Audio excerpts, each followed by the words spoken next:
അപ്പോൾ നമ്മൾ പറഞ്ഞു വന്നത് ഇടുക്കിയിൽ ആന ഇറങ്ങിയ കഥയാണ്. ഇടുക്കിയിൽ സിംഗുകണ്ടത്ത് ആന ഇറങ്ങി. ആ ആനയുടെ പേര് പടയപ്പ എന്നാണ്. ഒപ്പം സിംഗുകണ്ടത്ത് മുറിവാലൻ എന്ന കാട്ടാനയും ആക്രമണം നടത്തിയിട്ടുണ്ട്. സെന്റ് തോമസ് പള്ളിയുടെ സംരക്ഷണ വേലി ആന തകർത്തു. ഏലം കൃഷിയും കാട്ടാന നശിപ്പിച്ചുവെന്നാണ് സന്ദീപ് രാജാക്കാട് റിപ്പോർട്ട് ചെയ്യുന്നത്. നമുക്ക് സന്ദീപിലേക്ക് ഒന്ന് പോയിട്ട് വരാം. Sandeep, good morning. വീണ്ടും ആനശല്യമാണ് അല്ലേ? ബുദ്ധിമുട്ടുണ്ടാക്കുന്നുണ്ടോ ആളുകൾക്ക്? Good morning doctor Arunkumar. ആന ശല്യം എന്നുള്ളതല്ല, ആന ഇപ്പോൾ വീട്ടുമുറ്റത്തുനിന്ന് കയറി പോകുന്നില്ല. സിംഗുകണ്ടംകാരൊക്കെ ആനയെ വളർത്തുന്ന ആളുകളെന്നാണ് ഇപ്പോൾ പറയപ്പെടുന്നത്. അതിനൊരു തർക്കം കൂടി നിലനിൽക്കുകയാണ്. ഇന്ന് രാത്രിയിൽ ഇറങ്ങിയ ആന പള്ളിയുടെ സംരക്ഷണ വേലിയൊക്കെ തകർത്തിട്ടുണ്ട്. അപ്പം നാട്ടുകാർ പറയുന്നത് ഇത് ചക്കക്കൊമ്പൻ തന്നെയാണ്. ചക്കക്കൊമ്പനാണ് ഈ ഒരു മേഖലയിൽ ഇത്തരത്തിൽ ആക്രമണം നടത്തിയതെന്നാണ്. എന്നാൽ വനം വകുപ്പ് പറയുന്നത് അവിടെ ചക്കക്കൊമ്പൻ ഉണ്ടായിരുന്നില്ല, ചക്കക്കൊമ്പൻ ആ മേഖലയിലേക്ക് ഇന്നലെ എത്തിയിരുന്നില്ല എന്നുള്ളതാണ്.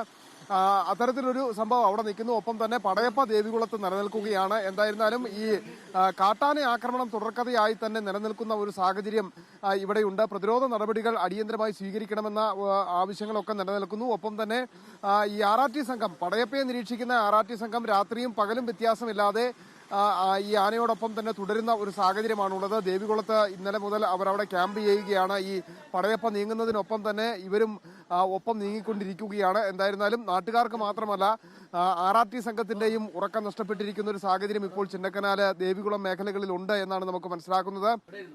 ഇതിലേറ്റവും കൂടുതൽ അസ്വസ്ഥപ്പെടുത്തുന്നത് ചിന്നക്കനാൽ സിംഗുകണ്ട പ്രദേശത്തെ ആളുകൾക്കാണ്. കാരണം അവിടെ ആക്രമണകാരിയായിട്ടുള്ള ആനയാണ് നിലയുറപ്പിച്ചിരിക്കുന്നത്. ചക്കക്കൊമ്പനും മുറിവാലനും അടക്കം അവര് ഏത് തരത്തിലാണ് ആക്രമണം നടത്തുക എന്നത് പറയാൻ കഴിയില്ല. ചക്കക്കൊമ്പൻ കഴിഞ്ഞ ദിവസമാണ് ഇന്നലെ പുലർച്ചെയാണ് അവിടെ മനോജിന്റെ വീട് തകർക്കുകയും വലിയ നാശനഷ്ടങ്ങൾ വരുത്തുകയും ചെയ്തിട്ടുള്ളത്. എന്തായിരുന്നാലും ഈ പ്രദേശത്ത് നിന്ന് ആനകൾ മാറിയിട്ടില്ല. സിംഗുകണ്ടത്തിനും ചിന്നക്കനാലിനും 301 കോളനിക്കും ഈ ആനയിറങ്ങൽ ഡാമിന്റെ ഒക്കെ പരിസരത്തായിട്ട് ഈ ആനകൾ ഇങ്ങനെ ചുറ്റിത്തിരിയുകയാണ്.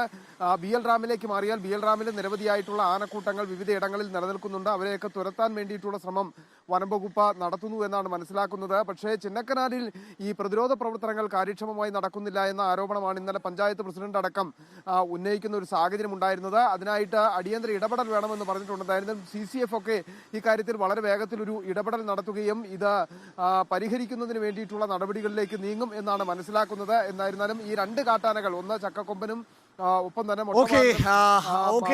സന്ദീപ്, ആന ശല്യം എന്ന് പറഞ്ഞാൽ പോരാ, ആന ഇപ്പൊ വീട്ടുമുറ്റത്തുനിന്ന് കയറി പോകുന്നില്ല. ആ അർത്ഥത്തിൽ നിങ്ങളൊക്കെ വലിയ സുരക്ഷിതരായിട്ടോ. കഷ്ടിച്ച് വല്ലപ്പോഴും ഒരു തിരമാല വന്ന് കയറി പോകുന്നേ ഉള്ളൂ. പക്ഷെ അങ്ങനല്ല, വീട് തുറന്നാൽ വലിയ ആന, അതായത് പുലി, കാട്ടാന. ആനയെ കാണാൻ ഇഷ്ടമാണോ? കാട്ടാനെ കാണാൻ ഇഷ്ടമാണോ? അയ്യാ, കാട്ടാനെ കാണാൻ ഇഷ്ടമൊന്നും വേണം. അല്ല, പേടിയാ. ഇതിപ്പോ കാട്ടാനെ കണ്ടിട്ടില്ല, ചുമ്മാ പറയുന്ന. ഉത്സവപ്പറമ്പേ കണ്ടിട്ടുണ്ടാവും അല്ലേ?